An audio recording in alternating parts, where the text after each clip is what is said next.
Ako sana talaga kung bigyan ng chance, Dingdong Maria, Mr. Christopher De Leon, Vilma Santos, Nora Honor, mama ko, Miss Sharon Cuneta. Diba? So, and also the new actors who's coming in. Na iba rin kasi, parang at this age, you know, parang for me, yung directing kasi is, sinisimplihan ko lang siya on my end.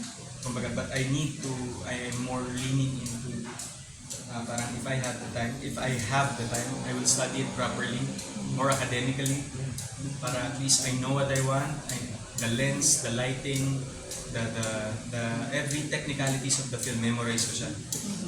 But for me kasi, yung baptism of fire ko with directing, is just putting my imaginations in the reality.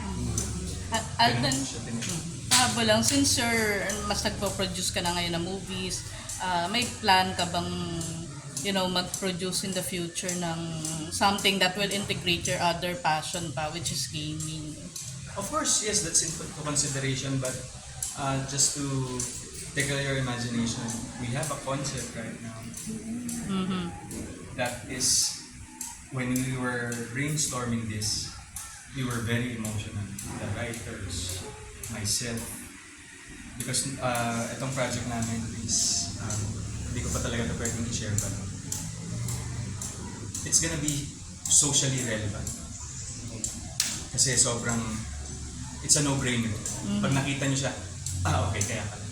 So, ang galing kasi nun, that the concept was laid down to us, okay, good yan. Then after one of our pre-productions for Out of Order, si Direk Ryan Evangelista, our creative director, sabi niya, Direk, ito yung music. So nakaupo ako dyan habang nagliligpit ako ng mga computer ko. Nakaisip ako agad ng ending. Then when I said the ending, all of us became emotional. While I was telling the story of the ending. Then from the ending, sabi ko, yun na tayo. Yun na yung ending. We work backwards.